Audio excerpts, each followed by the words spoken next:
Well, I have some good news and I have some bad news. The bad news is that there's no good news, but the good news is that this is a topic that we just don't need good news for.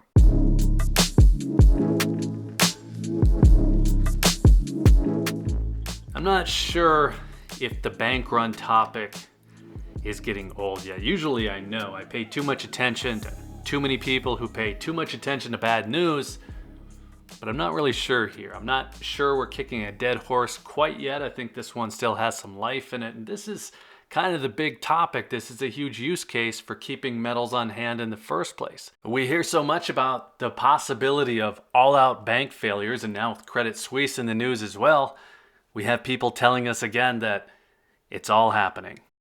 Keep in mind, though, it's not all happening to us. And this is really just the tip. It could have been a lot worse. It could still get worse.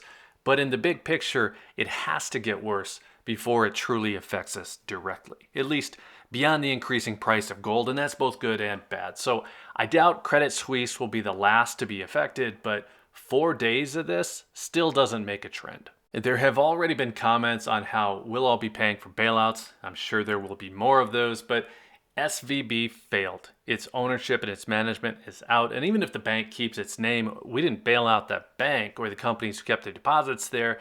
The backstop that's been given beyond the FDIC guarantee is collateralized by those seized assets. Now, this is a big deal, but it's hardly the beginning of the end. We've been giving a lot of attention to the closure of banks that we don't bank at. They got a bailout. That isn't fair. But maybe it's the lesser of two evils. We don't really know. And a lot of people have been bailed out over the last few years. Stimulus checks went out. PPP loans went out. They went out to a lot of people. And all of this free money, it probably shows that the system is broken, but it also shows that the government has found some way to keep it animated. Like maybe it's a zombie economy or a vampire economy. I don't know which. You pick. But it shows that the real concern is probably that this whole thing is more of a slow burn. So the thing that we can all do beyond comment about what's fair, what's not fair, is get ourselves in a position where a bank failure wouldn't have much impact on us directly, even if it was our bank. I know that's a big thing to say, but banks aside, maybe just get ourselves in a position where any kind of emergency isn't going to have as big of an impact on us. And I guess I thought that that's what we've been doing here in the first place. So take a minute, congratulate yourself because you saw the writing on the wall. Maybe you just started planning for the possibility of ugly contingencies. Whatever it is, you made some good choices. Or you're about to make some good choices. Maybe that's why you're here. Maybe you're just getting started. Whatever it is, you're doing something. I have a coin on my desk. This Rooster, this hits a memory for me. I was in a funk. Someone gave this to me, and I know that that's not fair. Somebody gave me a gold coin. Got my own personal bailout. But this sits somewhere so I can see it throughout the day, and it's a reminder of a few things. It's a reminder of how things can always be worse, and it's also a reminder that some people are just really great. But there's also the basic value of gold here. It's a symbol of self-sufficiency, or at least I think it is. I think it's a great fallback, and hopefully I would have enough that I would never have to use that particular coin as a fallback because there's just no way I'll ever sell it. The point here, though, is that the basic plan is we don't need anyone to bail us out in the first place. We have our own backup plans.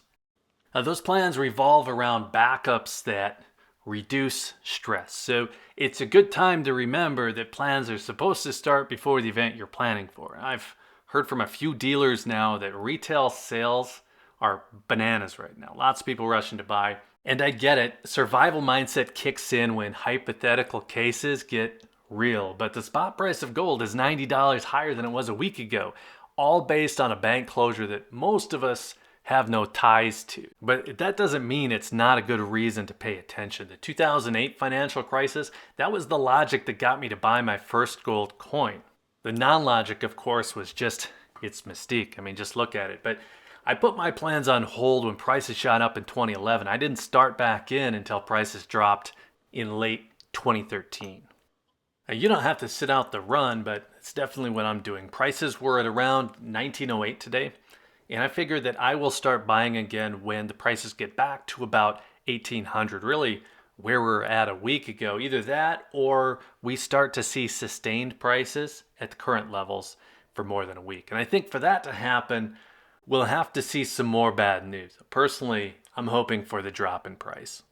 Now, earlier when I said that I didn't have any good news, well, I wasn't lying. If we weren't looking at the recent bank failures, we'd probably be peeking in on US-China relations. It's not great right now. And there was a story that got buried in there. Saudi Arabia and Iran kind of buried the hatchet. And China got credited with that win. So there are still issues that could continue to lead to panic events. Definitely issues that could contribute to that slow burn that I mentioned earlier.